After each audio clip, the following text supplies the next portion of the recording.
Hi, this is Robert Hunt. I'm looking forward to presenting to your group on March 2nd. In planning for that event, I've asked Ed to share with everyone the satisfaction assessment that comes from our book, Nobody Cares, Until You Do.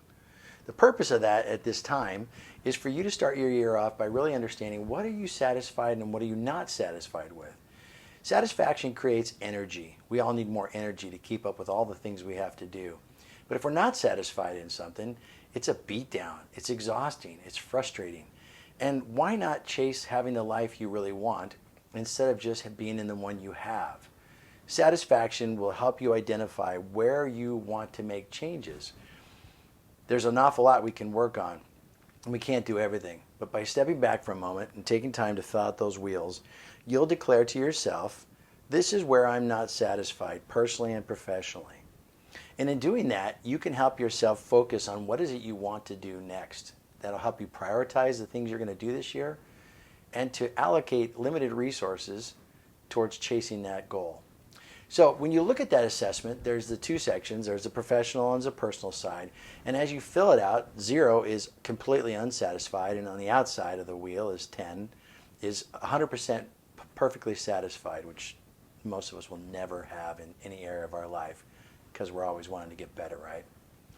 But as you fill it out, I want to encourage you to be radically transparent. You don't have to show anyone this assessment. It's yours. It's private to you. And if you were to write something down that you think, oh, I don't want someone to really know that I'm not happy with my finances, or I'm not happy with my marriage, or I'm not happy with my leadership team, that's okay. It's your copy. It's private to you. You don't show it to anybody. But as you're filling it out, I want to encourage you, fill it out with the best vision of what it could be in your mind. For example, I've lost weight this last year because I realized I wasn't satisfied with what my health was like. So I've lost 40 pounds since I started doing that. But it had to come to a point where I said, I'm not satisfied with my health. Having been fat for so many years, I just kind of got used to it. But at some point, early last year, I just said, I'm not happy. I'm really not satisfied. I was talking myself into being okay with it, but I wasn't. And when you step back and look at something completely objectively, without any lies or excuses that we tell ourselves, we can see where our satisfaction level truly is. Another area might be your marriage. If you've been married for a long time and you've just kind of settled into this coexisting role, you'd say, well, maybe you're satisfied to a 7 in your marriage.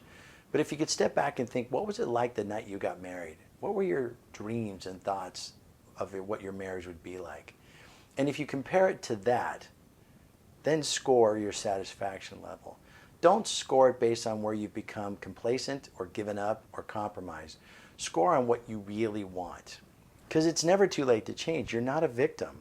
You have the power and opportunity to make the life you really want if you want it. That's where the satisfaction assessment comes from.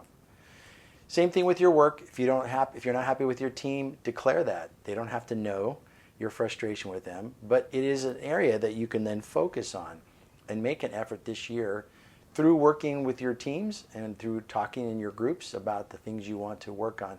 Being radically transparent and open-minded, you can actually have the year you really want and pursuing the life you really want. That's what we're going to dive into when I come and present to you on March 2nd. We'll talk about the fact that nobody cares whether or not you have the life you want until you do first. And we'll talk about the tools and the things that hold us back and the opportunities ahead of us, and we'll do it all together.